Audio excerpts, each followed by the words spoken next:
தலைமை அலுவலகமான கமலாலயத்தில் இன்னும் சற்று நேரத்தில் தன்னுடைய வேட்புமனுவை தாக்கல் செய்ய இருக்கிறார் நயினார் நாகேந்திரன். அவர் மட்டுமே வேட்புமனுவை தாக்கல் செய்யப்படும் பட்சத்தில் போட்டியின்றி அவர் மாநில தலைவராக தேர்வாவதற்கான வாய்ப்புகள் இருக்கிறது.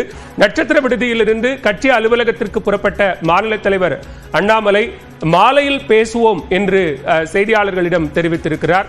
ஏற்கனவே டெல்லி பயணத்திற்கு பிறகாக செய்தியாளர் சந்திப்பில் பேசிய அண்ணாமலை புதிய தலைவர் தேர்ந்தெடுப்புக்கு பிறகாக நிறைய பேசுவோம் என்று கூறியிருந்தார். அதே நேரத்தில் தற்போது கமலாலயத்தினுடைய நடக்கக்கூடிய நிகழ்வுகள் தொடர்பான அண்மை செய்தியையும் பார்த்துக் கொண்டிருக்கிறோம். கமலாலயத்தினுடைய 2வது மாடியில் நயினார் நாகேந்திரன் உள்ள நிலையில் தனது அறையில், அதாவது தலைவர் அறையில் அண்ணாமலை ஆலோசனையில் ஈடுபட்டிருக்கிறார். அதே நேரத்தில் கமலாலயத்தினுடைய 3வது மாடியில் விருப்பமனு தாக்கலுக்கான ஏற்பாடுகள் என்பது செய்யப்பட்டிருக்கிறது. இன்னும் சற்று நேரத்தில் தன்னுடைய விருப்ப மனுவை நயினார் நாகேந்திரன் தாக்கல் செய்ய இருக்கிறார். இன்னும் நயினார் நாகேந்திரன் அண்ணாமலை இடையிலான அந்த சந்திப்பு நடைபெறவில்லை என்பதை இந்த செய்தி நமக்கு உணர்த்துகிறது. அதே நேரத்தில் கமலாலயத்தினுடைய 3வது மாடியில் மிக குறிப்பாக வேட்பு மனுக்களை பெறுவதற்கான நடவடிக்கைகள் என்பதும் தயார் நிலையில் இருக்கின்றன. ஏற்கனவே குறிப்பிட்ட நேரத்திற்கு முன்னதாகவே கமலாலயத்திற்கு வருகை தந்த நயினார் நாகேந்திரன் கட்சி அலுவலகத்தினுடைய வாயிற்படிகளை தொட்டு கும்பிட்டு உள்ளே வந்தார். அவருக்கு அங்கு இருக்கக்கூடிய நிர்வாகிகள், தொண்டர்கள் உற்சாக வரவேற்பை வழங்கினார்கள். இந்நிலையில் 2வது மாடியில் நயினார் நாகேந்திரன் இருக்கக்கூடிய நிலையில் மாநில தலைவர் அண்ணாமலை தன்னுடைய தலைவர் அறையில் ஆலோசனையில் ஈடுபட்டிருக்கிறார் என்கிற செய்தியையும் அண்மை செய்தியாக பார்த்துக் கொண்டிருக்கிறோம். வேல்முருகன், தற்போது நடக்கக்கூடிய நிகழ்வுகளின் அடிப்படையில் நாம புரிஞ்சுக்க வேண்டியது என்ன? இன்னும் நயினார் நாகேந்திரனும் அண்ணாமலையும் சந்தித்து பேசவில்லை. புதிய தலைவர் தேர்ந்தெடுத்த பிறகு நிறைய பேசுவோம்னு முன்னாடி சொல்லியிருந்தாரு. இப்போ மாலையில் பேசுவோம் என அண்ணாமலை பேசியிருக்கிறார். அதனுடைய அர்த்தம் என்ன?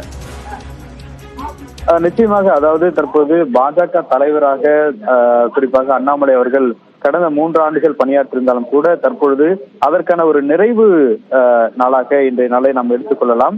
குறிப்பாக அடுத்த பாஜக தலைவர் தற்போது நயினார் நாகேந்திரன் என்கின்ற அடிப்படையில இந்த தகவல்கள் முழுமையாக மாறக்கூடிய நிலையில தற்போது அண்ணாமலை அவர்களுடைய அந்த செய்தியாளர்கள் சந்திப்பு மிக விரைவில் இருக்கும் என்று எதிர்பார்க்கப்படுகிறது. அமித்ஷா அவர்களுடைய செய்தியாளர்கள் சந்திப்பு அப்படிங்கிறது நிறைவு பெற்ற பிறகு தற்போது அடுத்ததாக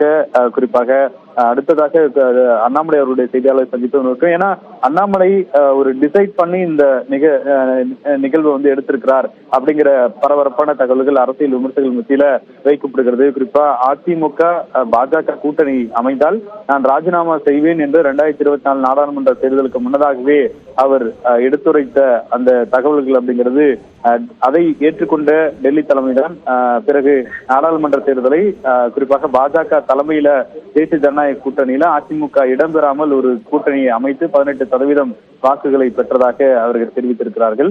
அந்த அடிப்படையில மீண்டும் தற்போது பாஜக அதிமுக கூட்டணி அமைந்தால் அது தன்னுடைய நிலைப்பாட்டிற்கு எதிராக இருக்கும் என்ற கருத்தை தொடர்ச்சியாக டெல்லியில் அவர் தெரிவித்ததாக கூறப்படுகிறது.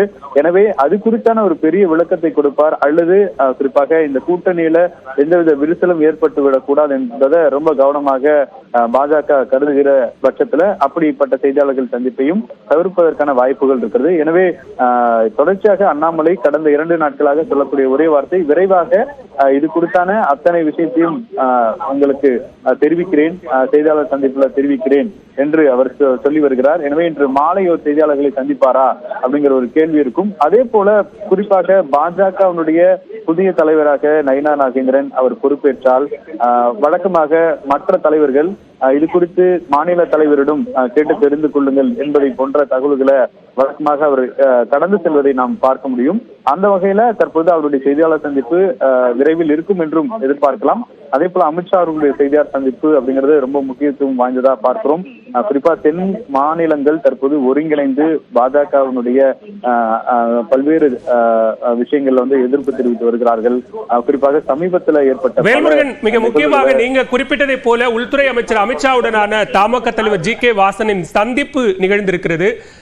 மிக முக்கியமாக அதிமுக பாஜக கூட்டணி அமைய வேண்டும் என்கிற விருப்பத்தை ரொம்ப தீவிரமாக வெளிப்படுத்தியவர்களில் ஒருவர் ஜி.கே. வாசன். தற்போது இந்த சந்திப்பு நடைபெற்றிருக்கிறது. அது தொடர்பான விவரங்களையும் பதிவு செய்யலாம். தொடர்ச்சியாக தற்பொழுது ஜி.கே. வாசன் அமித்ஷாவுடனான அந்த சந்திப்பு அப்படிங்கிறது ரொம்ப ரொம்ப முக்கியமான ஒரு நிகழ்வா பார்க்கிறோம். தொடர்ந்து டெல்லி செல்லக்கூடிய அவர் அமித்ஷா அவர்களை பார்க்கிறார், நிர்மலா சீதாராமன் அவர்களை பார்க்கிறார். ஏன் இந்த சந்திப்புகள்லாம் நடைபெறுகிறது அப்படின்னு பார்க்கின்ற போது வேல்முருகன் தொடர்ந்து இணைப்பில் இருங்க. நம்மோடு தொலைபேசி வாயிலாக இணைந்திருக்கிறார் தமிழ் மாநில காங்கிரஸ் கட்சியின் தலைவர் திரு ஜி.கே. வாசன் அவர்கள். சார் வணக்கம். இன்றைய சந்திப்பு, உள்துறை அமைச்சர் உடனான சந்திப்பு எவ்வளவு முக்கியத்துவம் வாய்ந்தது? என்ன ஆலோசனை நடத்தப்பட்டது? என்னுடைய சந்திப்பு கூட்டணி கட்சி அதனுடைய தலைவர் என்ற முறையிலே மரியாதை நிமித்தமான சந்திப்பு என்றாலும் கூட இன்றைக்கு தமிழக அரசியல் சூழல் குறித்தும் 2026 சட்டமன்ற தேர்தலுடைய வெற்றிக்கான தேசிய ஜனநாயக கூட்டணி வாய்ப்பு குறித்தும் இன்றைய தமிழக அரசியல் கள நிலவரம் குறித்தும் நான் அவர்களோடு பேசினேன். பல்வேறு கூட்டணி தலைவர்களினுடைய சந்திப்பு நடைபெறும் என்று கூறப்பட்டிருந்த நிலையில நீங்கள் மட்டுமே சந்திக்கக்கூடிய நிகழ்வா இது மாறி இருக்கிறது. ஏன் மற்ற கட்சி தலைவர்கள் சந்திக்காமல் போனார்? நீங்க இன்றைக்கு மாண்புமிகு உள்துறை அமைச்சர் தமிழகத்துக்கு வந்திருக்கிறாங்கன்னா தங்களுடைய கட்சியினுடைய தலைவர்களோடு கலந்து பேசுவதற்காக இன்றைக்கு வந்திருப்பதாகவே தகவல். கூட்டணி கட்சி தலைவர்களோடு கூட்டமோ அவர்கள் அனைவரையும் அழைத்து பேச வேண்டுமோ என்ற ரீதியிலே இன்றைக்கு அவர்கள் தமிழகத்துக்கு வந்ததாக எந்த தகவலும் இல்லை. அதிமுக பாஜக கூட்டணி அமையணும் அப்படிங்கிற அந்த விருப்பத்தை ரொம்ப தீவிரமா வெளிப்படுத்திய தலைவர்களில் நீங்களும் ஒருவர். அந்த அடிப்படையில உள்துறை அமைச்சரினுடைய இந்த வருகை பயணம் என்பது அந்த கூட்டணியை உறுதிப்படுத்தக்கூடிய ஒன்றுன்னு புரிஞ்சுக்கலாமா? நான் ஏற்கனவே சொன்னது போல இன்றைக்கு உள்துறை அமைச்சர்களுடைய தமிழகத்தினுடைய விஜயம் அவர்களுடைய கட்சி சார்ந்த பணிகளுக்காக என்பதே என்னுடைய கருத்து. அவருடைய சந்திப்பு அதனை பற்றி நான் விவரமாக கூறியிருக்கிறேன். மிக்க நன்றி திரு ஜி.கே. வாசன். இணைப்பில் வந்து உங்களுடைய கருத்துக்களை பகிர்ந்து கொண்டமைக்கு நன்றி. இன்றைய கூட்டணி கட்சி தலைவர்களுடனான சந்திப்பில் மிக முக்கியமாக தமாக தலைவர் ஜி.கே. வாசன் உள்துறை அமைச்சர் அமித்ஷாவோடு சந்தித்து பேசியிருக்கிறார். தமிழ்நாட்டின் அரசியல் சூழல் குறித்து தான் உள்துறை அமைச்சர் அமித்ஷாவுடன் ஆலோசித்ததாக ஜி.கே. வாசன் தெரிவித்திருக்கிறார். அதே நேரத்தில் தமிழக பாஜக தலைவர்களுடனான ஆலோசனை சந்திப்பு மட்டுமே இதில் முக்கியத்துவம் வாய்ந்தது என்றும் கூட்டணி